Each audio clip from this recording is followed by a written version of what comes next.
Muy buenas a todos, espectadores de Estado de Alarma. Estamos con uno de los economistas del momento, que además fue trending topic por afearle a Alberto Garzón un análisis económico del hundimiento sin precedentes en la economía española del PIB del 18,5%. ¿Qué tal se encuentra Juan Ramón Rayo? ¿Qué tal? ¿Cómo estamos? Muy bien, muy bien. Nada, aquí trabajando como de costumbre. ¿Te esperabas un dato tan malo de hundimiento del PIB? Bueno, a ver, a tenor de cómo ha evolucionado o cómo han evolucionado algunos indicadores durante las últimas semanas, sí que pensábamos que la caída del PIB podía rondar ese 20% intertrimestral que finalmente ha sido, ¿no? Ha sido el 18,5%, por tanto sí, entraba razonablemente en las cábalas. De hecho, a ver, el dato es muy malo, decimos el peor dato de Europa, también en comparación con Estados Unidos, el peor dato de Occidente, pero lo que me preocupa más no es tanto este dato, que en cierto modo, pues habiendo decretado el estado de alarma, incluso en algunos momentos un estado de alarma tan duro como el de las primeras semanas de abril, podía ser esperable o puede ser más o menos comprensible, ¿no? Lo que me preocupa mucho es cuál va a ser la evolución del PIB durante los próximos trimestres, porque deberíamos asistir a una recuperación también bastante importante del PIB en el tercer y en el cuarto trimestre, pero a tenor de lo que está pasando con la industria turística, va a ser complicado que se produzca. Es curioso, Alberto Garzón, cuando usted hacía el análisis económico, nada más conocerse el dato del hundimiento del PIB, y usted al final le dejaba bastante en ridículo a punto de hacerlo trending topic, tanto él como usted. Para el espectador de Estado de Alarma que no haya seguido la polémica, ¿qué fue lo que pasó exactamente? Que del gobierno los datos españoles con los datos de Estados Unidos, cuando usted muy bien lo explicaba en Twitter, ¿no? Que la estadística de Estados Unidos está anualizada, ¿no? Y no es el caso de España.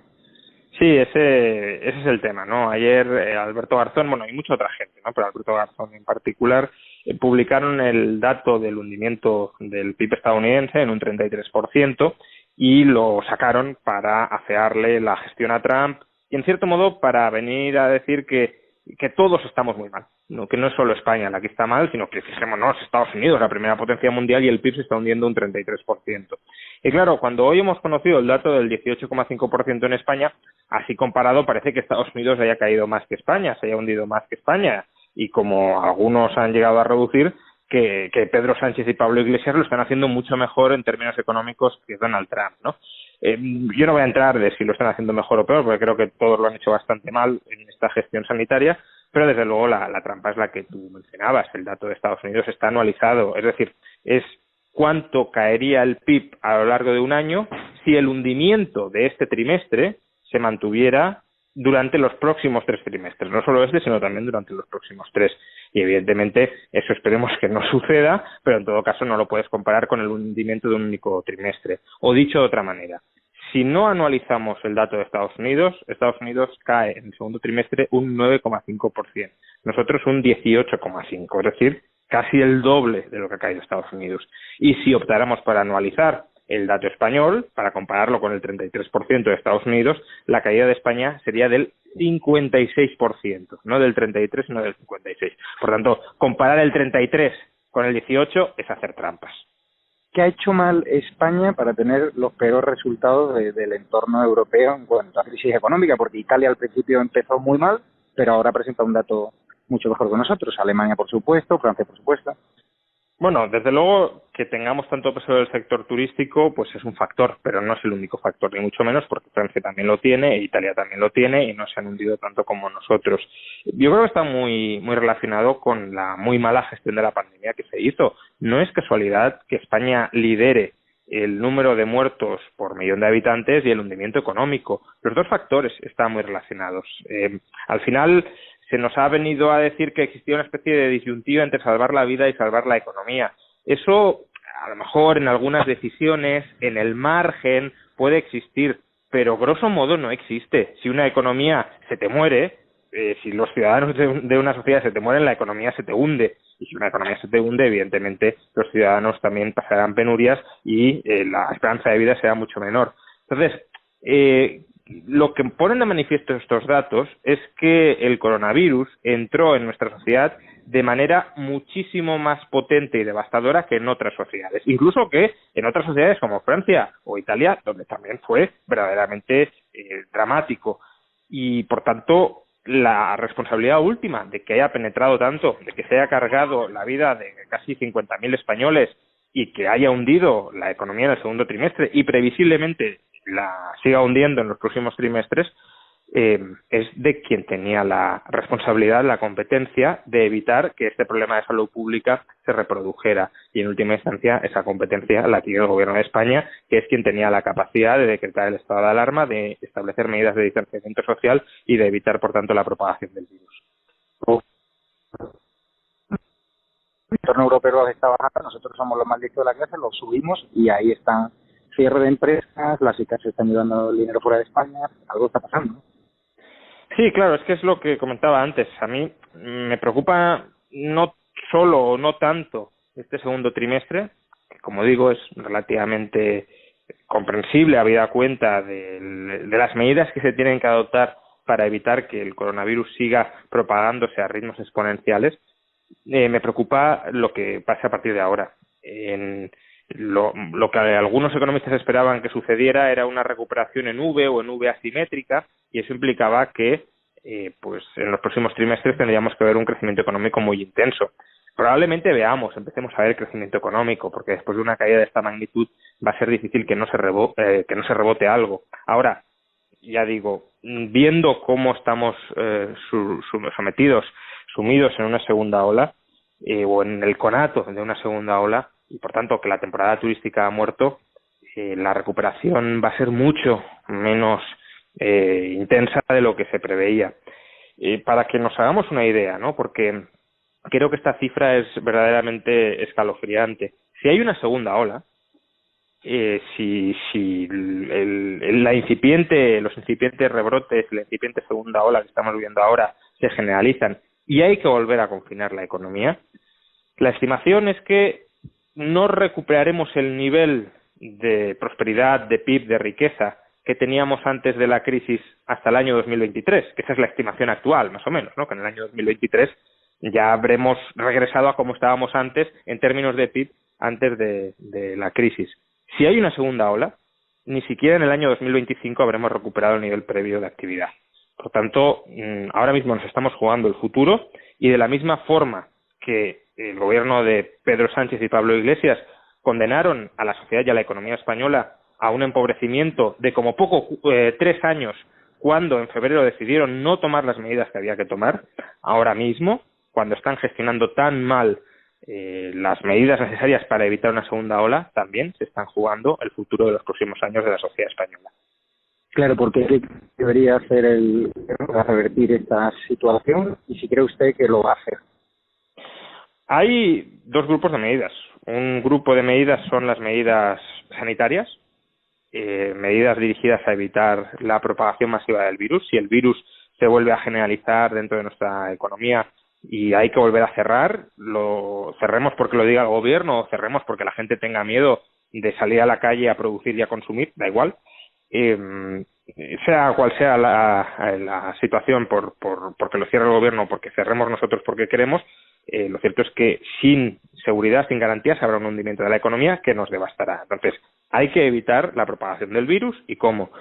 Pues bueno, allí donde se pueda, porque cada vez hay menos territorios donde se puede, mediante test masivos y rastreadores. Digo que cada vez hay menos territorios donde se puede, porque cuando el virus ya está muy extendido, los rastreadores tampoco sirven, porque no vas a controlar 60.000 u 80.000 contactos diarios de potenciales contagiados, ¿no?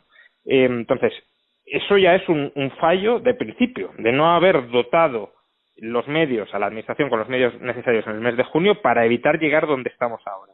Pero luego hay también medidas puramente económicas, medidas como no subir impuestos, incluso bajarlos, como liberalizar la economía, es decir, bajar cargas regulatorias, volver más atractivo el país a la inversión. Y aquí el gobierno también está yendo en la dirección opuesta. Está anunciando subidas de impuestos, está anunciando nuevas regulaciones, y desde luego todo esto lo que hará es ahuyentar todavía más la inversión y por tanto ralentizar más la recuperación. Claro, y si luego hay una segunda ola fuerte, la solución no debería ser secuestrar de nuevo la economía, como hizo este gobierno en los primeros meses del confinamiento, ¿no? Es que tampoco sabemos, tampoco conocemos otra alternativa. A ver, cuando se descontrola tanto la situación como se descontroló en marzo, no critico al gobierno porque decrete medidas de confinamiento, porque es que realmente en ese punto no hay mucha alternativa.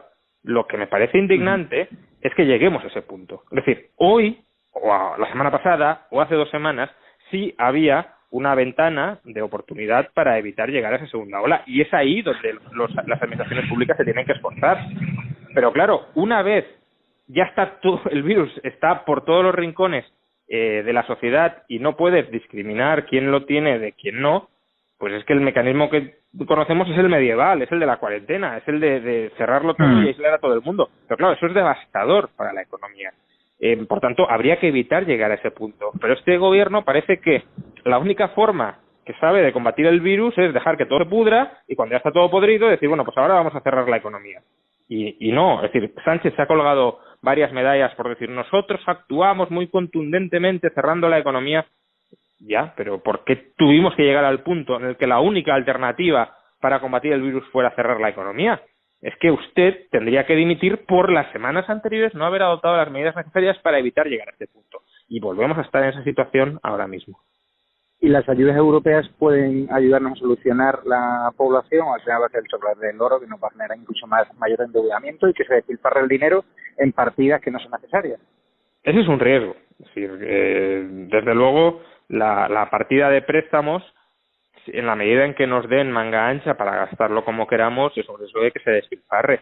Me consta que hay algunos técnicos de la administración que tienen mucho miedo de que llegue ese dinero, porque saben que vamos a volver a los vicios de toda la vida, a los vicios de despilfarrar el dinero, ya no digo en chiringuitos y demás, que son cantidades demasiado grandes de dinero como para gastarlo en eso, pero aunque sea en obra pública. Ayer mismo la IREF publicó un informe de cómo en los últimos 30 años se han despilfarrado o se han malversado incluso 350.000 millones de euros en obra pública en la economía española. Inversión que no tenía como objetivo solucionar problemas que tenían los españoles.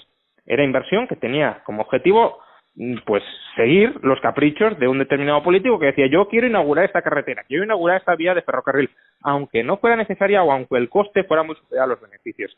Y esas dinámicas, que no las hemos solucionado, siguen ahí, pues se pueden obviamente amplificar con la ayuda europea. Por tanto, sí, nos podemos dar un festín unos cuantos años con esa lluvia de miles de millones, pero los problemas estructurales no se han solucionado, y si tú metes mucho dinero en una sociedad con muchos problemas estructurales, pues se despilfarra e incluso puede reforzar esos problemas estructurales. Y claro, el papel de Nadia Calviño, teniendo un currículum espectacular que venía de la Comisión Europea, al final ella no sospechosa de ser debe saber lo que está en su plegaria europea. ¿No está aplicando las mismas recetas?